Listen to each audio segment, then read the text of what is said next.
Today it's about Alpha Ray, one of TubeOhm's synth VSTs.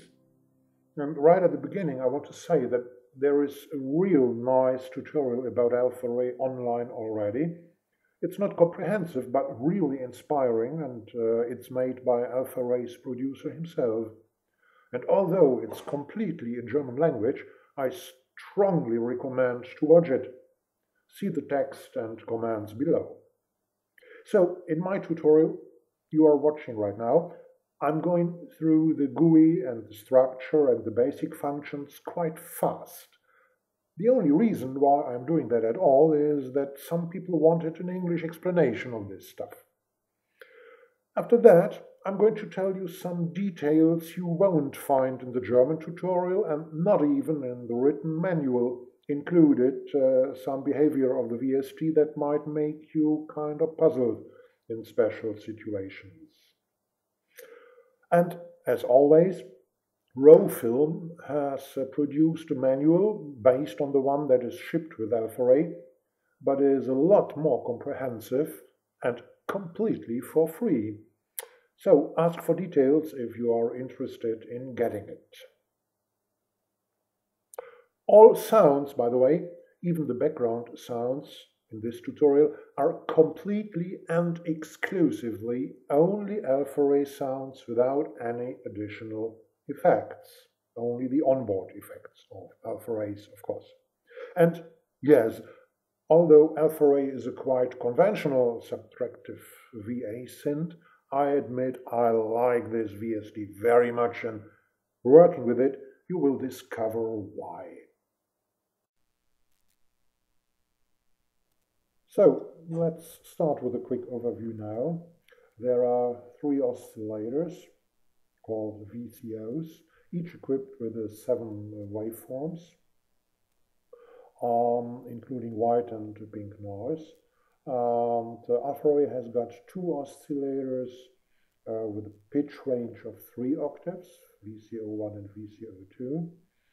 From -3 to +3, you see it here.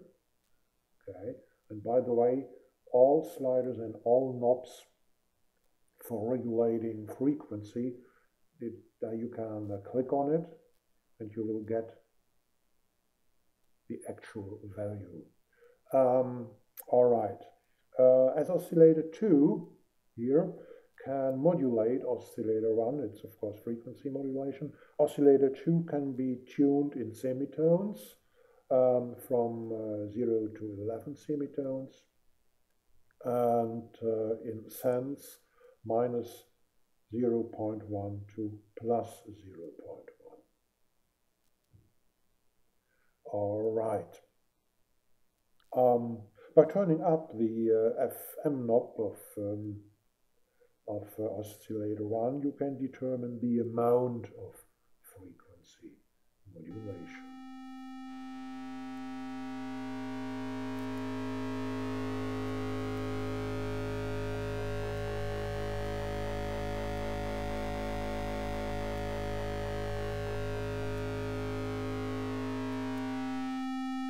The pulse width modulation of oscillators 1 and 2 show effect only with a square wave, of course.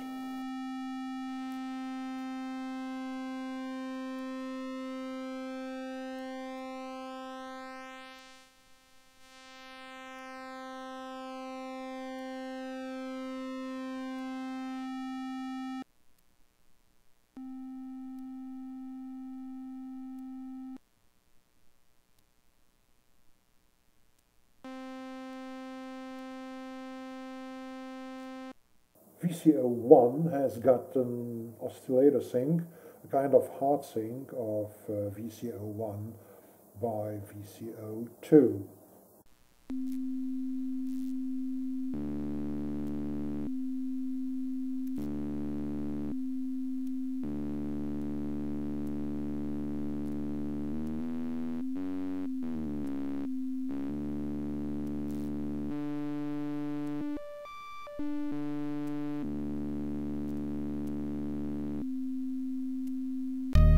Some more details later in this tutorial.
You can switch on an overdrive for every of the three oscillators individually.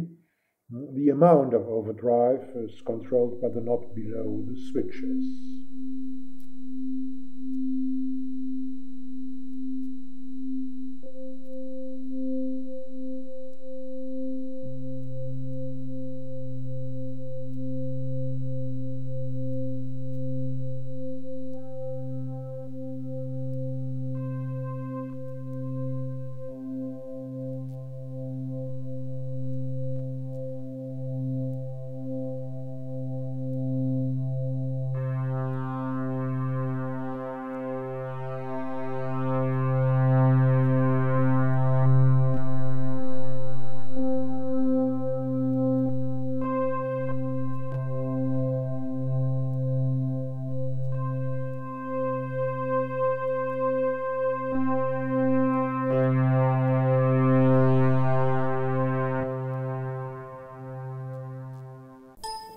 There are two filters and low-pass filter, switchable between state variable and ladder filter.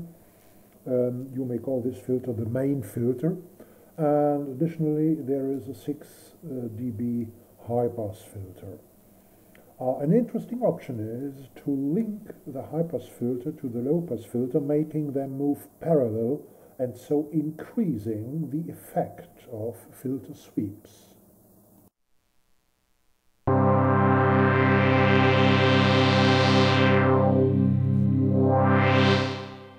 Alpha-Ray has got 3 different envelopes. One for the cutoff frequency of the low-pass filter, one for the amplifier, loudness, and a third one to modulate either the pitch of VCO1 or 2 or the pulse width of VCO1 or 2 or all these together. The envelope for the filter cutoff has an interesting function called inverse. We'll have to talk about that later, as it is more than just a simple inversion of the adjusted envelope.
There are 2 LFOs, which of course can be synced to the host's BPM and also to the keystrokes of a MIDI keyboard or a MIDI event sent by your host. Each of the LFOs has got waveforms, 11 waveforms, shown in this chart.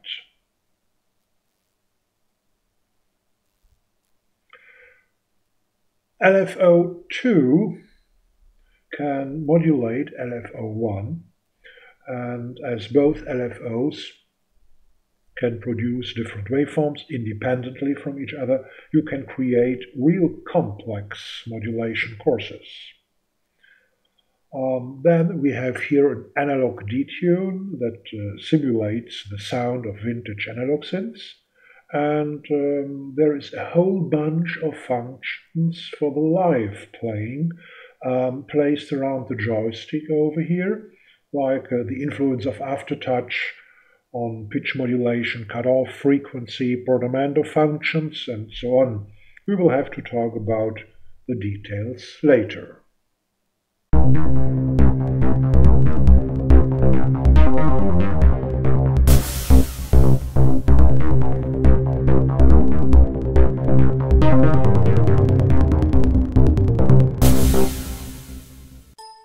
The effect page, let's start the melody, contains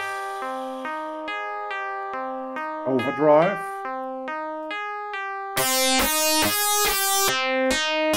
two times off, three times chorus,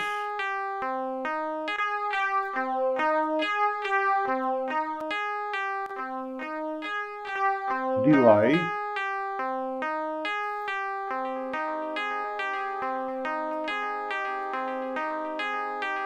and reverb.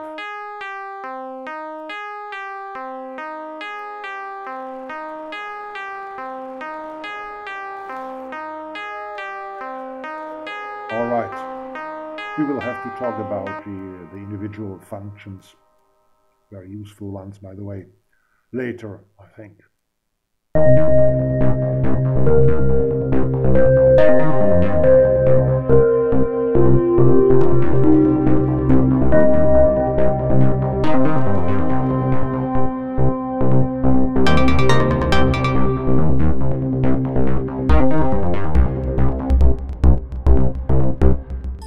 Let's talk about some details now.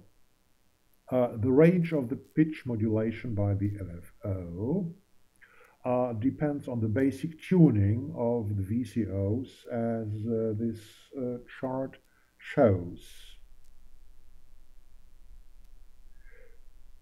The waveforms are sine wave, saw wave, ramp,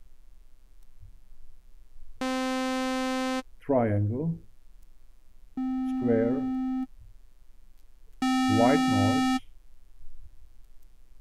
and pink noise. There is no audible difference between the saw wave and the ramp, but using overdrive and with values more than 30%, there is an audible difference. Let's put it up a little bit.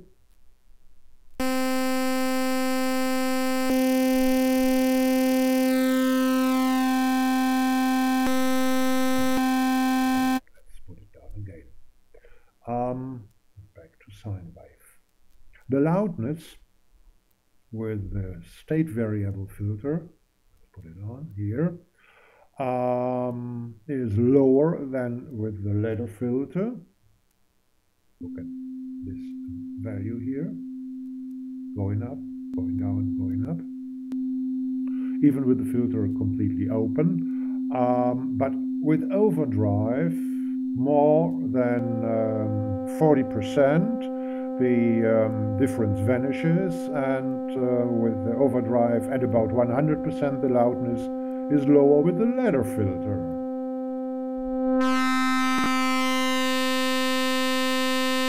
You see the state variable filter is louder now. All right.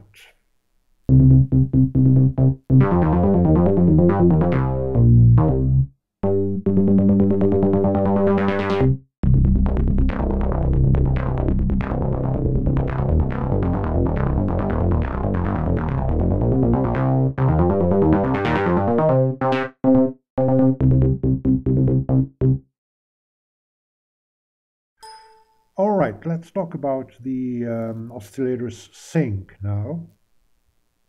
Here, if the frequency of VCO2 over here is exactly 1, 2, or 3 octaves lower than the frequency of VCO1 here, there is no effect at all. Let's have a look at this. Here's the waveform, here is the spectrum. Now 1 octave lower, nothing. 2 octaves, nothing.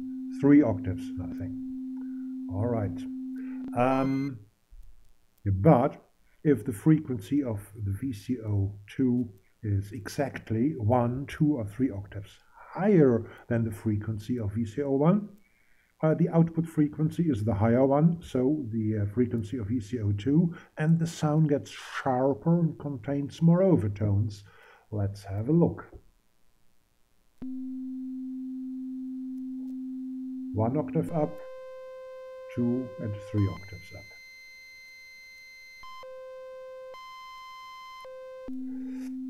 All right. Well, if the frequency of the VCO2 here is not exactly once, 2 times, or 3 times higher in octaves than this frequency of VCO1, for example, because we work with the semitunes or change fine tunes here, then the output frequency is still the higher one, so that of VCO2. But the sound is even sharper and there are even more overtones. You can see here. Let's have a look at an example. If the frequency of VCO2 is lower than that of VCO1, but not by exactly 1, 2, or 3 octaves, the output tone gets deeper and the sound is more gnarled. Let's have an example.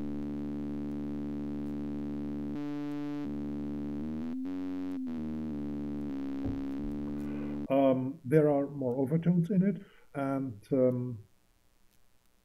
is the frequency of VCO2 very much lower, then you can get some non-musical knocking sounds, quite useful for effects, as the next 2 examples show.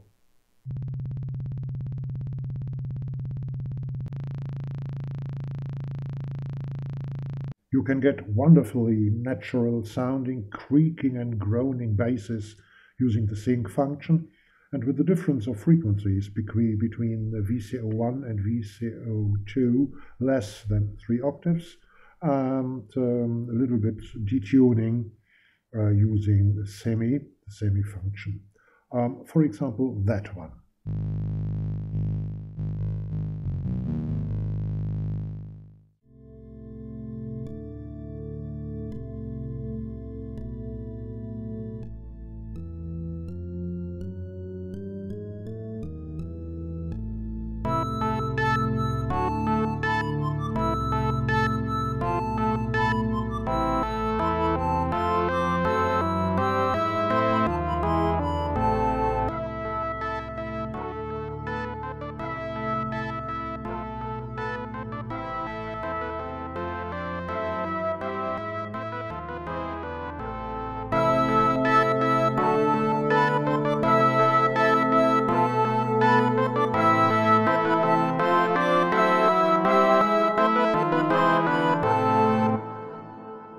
Some words about the frequency modulation now. The VCO2, as you already know, modulates the VCO1 frequency modulation. Things like overdrive and drive here and the output volume of VCO2 of the modulator, these things don't have any influence of the modulation. Output volume and overdrive and drive regulates the sheer audio output, not the modulation output to VCO1. The amount of modulation is only regulated by the FM knob here above. Let's at first just listen to simple modulation. Both waves are sine waves. Both frequencies are the same. Let's go.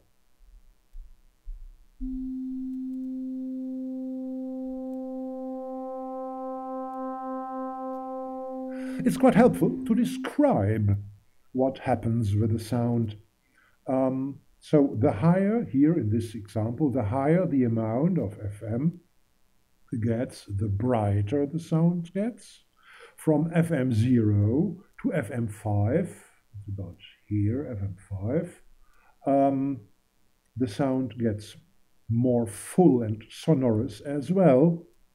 And from FM5 up to FM10, the sound gets still brighter, but also more and more nasal. Let's have a look at that, showing the graphs at the individual stages. So 0, 1, 2, 3, 4, 5, 6, 7, 8, 9, 10.